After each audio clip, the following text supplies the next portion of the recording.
فجعلناها تو بنا دیا ہم نے اس واقعے کو نکالن عبرت لما ان کے لیے جو بین یدیہا سامنے تھے ان کے وما اور جو خلفہا پیچھے یعنی بعد ہوں گے ان کے وموعظۃً اور نصیحت للمتقین متقی لوگوں کے لیے.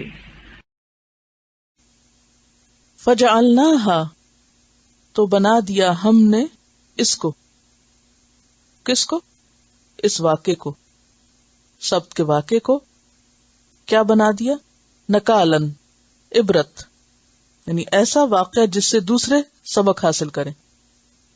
نون کاف لام اس کا روٹ ہے نکال کا. لما ان کے لیے بھی جو بین یدیہا اس واقعے کے وقت موجود تھے. بینا کا لفظی معنی کیا ہوتا ہے درمیان, اور ید کس کو کہتے ہیں ہاتھ کو. تو یدین دو ہاتھوں کو کہتے. جو چیز دو ہاتھوں کے درمیان ہوتی ہے وہ انسان کو کہاں دکھائی دیتی ہے سامنے.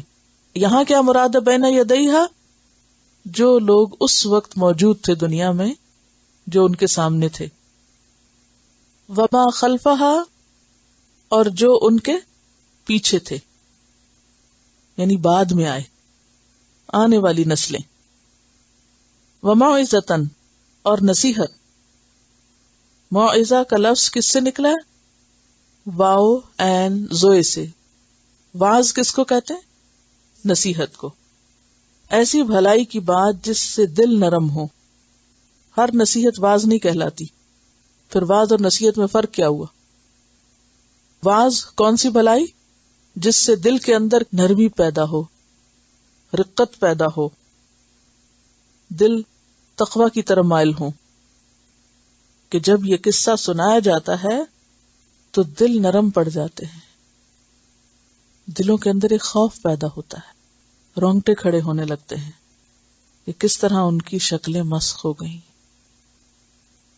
تو ہم نے اس واقعے کو نصیحت کا ذریعہ بنا دیا, سبق اور یاد دہانی کا ذریعہ بنایا, لیکن ہر ایک کے لیے نہیں. للمتقین متقی لوگوں کے لیے. متقی کون ہوتا ہے تقوی والا. اور تقوی کیا ہوتا ہے ڈر. یعنی جس کے دل میں اللہ کا ڈر ہو اس کے سامنے جب اللہ کی قدرت آتی اور اللہ کا یہ فیصلہ آتا ہے کہ کس طرح ان کی شکلیں مسخ کر دی گئی تھی, ان کو بندر بنا دیا گیا تھا, تو جو بھی پھر اس واقعے کو سنتا ہے اس کا دل بیٹھ جاتا ہے کہ اللہ کی ناراضگی بڑی سخت چیز ہے. لیکن جو غافل دل لوگ ہوتے ہیں وہ قصہ پڑھتے ہیں اور گزر جاتے ہیں اور دلوں پہ کوئی اثر نہیں ہوتا, کیونکہ ذالک الکتاب لا ریب فیہ ھدی للمتقین ہے نا. تو اسی لیے یہاں بھی کیا فرمایا فجعلناها نکالا لما بین یدیہا وما خلفہا وموعظۃ للمتقین. جو دیکھے سبق پکڑے, جو سنے نصیحت پکڑے. یعنی یہ قصے کس لیے بیان ہوئے ہیں نصیحت کے لیے, نہ کہ قصہ برائے قصہ. یعنی کہانی انٹرٹینمنٹ کے لیے نہیں ہے. فجعلناها نکالا لما بین یدیہا وما خلفہا.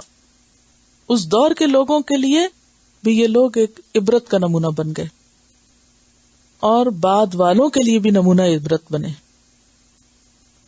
وموعظۃ للمتقین اور متقین کے لیے نصیحت. بعض لوگوں نے حضور صلی اللہ علیہ وسلم سے اپنے زمانے کے بندروں اور خنزیروں کے بارے میں پوچھا کہ کیا یہ وہی مسخ شدہ یہودی ہیں, یعنی ان کی نسل ہے؟ تو آپ نے فرمایا جب اللہ تعالیٰ کسی قوم میں مسخ شکل کا عذاب نازل کرتا ہے تو ان کی نسل نہیں چلتی. پھر فرمایا کہ بندر اور خنزیر دنیا میں پہلے سے موجود ہیں, اس لیے یہ خیال غلط ہے کہ اگر کوئی یہ کہے کہ یہ جو آج بندر پائے جاتے ہیں یہ انہی مسخ شدہ بندروں کی نسل ہے, تو مسخ شدہ لوگوں کی نسل آگے نہیں چلتی, وہ وہیں ختم ہو جاتے ہیں.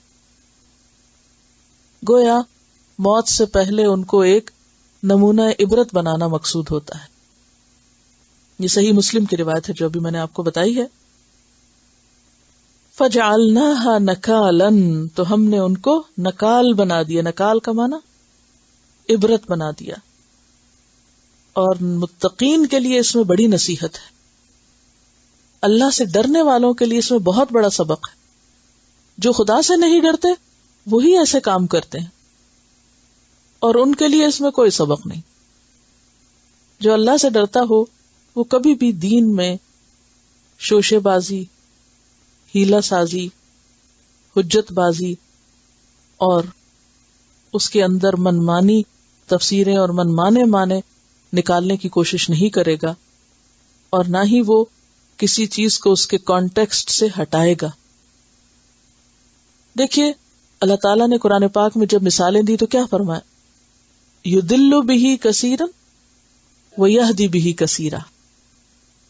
اسی کلام کے ساتھ، انہی مثالوں کے ساتھ اللہ تعالیٰ بہت سے لوگوں کو گمراہ کر دیتا ہے اور بہت سے لوگوں کو ہدایت دے دیتا ہے. قرآن ہدایت کا ذریعہ بھی ہے، اور بہت سے لوگ قرآن پڑھ کر بھٹکے بھی ہیں، کیونکہ انہوں نے آیات کو اصل کانٹیکسٹ میں نہیں لیا، خود بھی بھٹکے دوسروں کو بھی بھٹکایا. تو جب لوگوں سے کہا گیا تو وہ کہتے ہیں کہ وہ بھی تو قرآن پڑھتے ہیں، وہ بھی تو قرآن سے دلیل لاتے ہیں. ہاں سبھی پڑھتے ہیں، لیکن اگر کسی چیز کو آپ اس کے کانٹیکسٹ سے نکال کر من مانے مطلب دینا شروع کر دیں تو آپ ہدایت نہیں پائیں گے، آپ بھٹکیں گے. تو اسی لیے بے حد ضروری ہے کہ قرآن کی تفسیر پہلے قرآن کو قرآن ہی سے ویریفائی کیا جائے کہ جو معنی بیان ہونے لگا ہے کیا یہی مطلوب ہے، اور پھر نبی صلی اللہ علیہ وسلم سے، پھر آپ کے طریقہ کار سے، اور صحابہ کرام کی پھر اقوال سے اور ان کے طریقہ کار سے. مثلا آج کے دور میں کئی لوگوں نے دین کی منمانی تفسیر شروع کی، نماز کا خود ساختہ مطلب نکالا کہ صلاۃ کا لفظی معنی ہوتا ہے پریئر، تو آپ کہیں بھی بیٹھ کے دعا مانگ لو، آپ کی نماز ہو گئی. اس کو کہتے ہیں دل کی نماز. فلاں اتنا پہنچا ہوا اب اس کو نماز کی ضرورت ہی نہیں.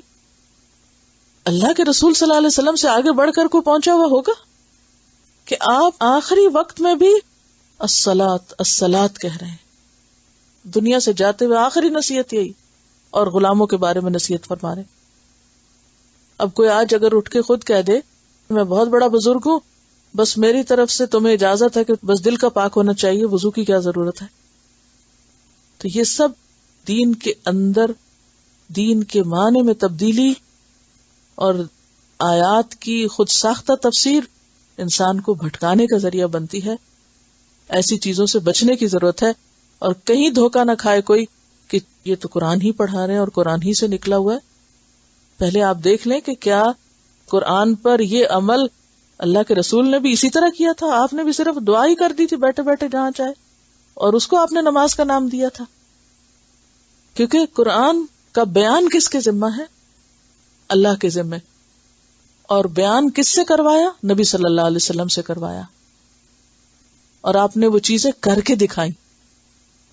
اسی لیے آتا نا خذوا عنی مناسککم، حج کے طریقے بھی مجھ سے سیکھو.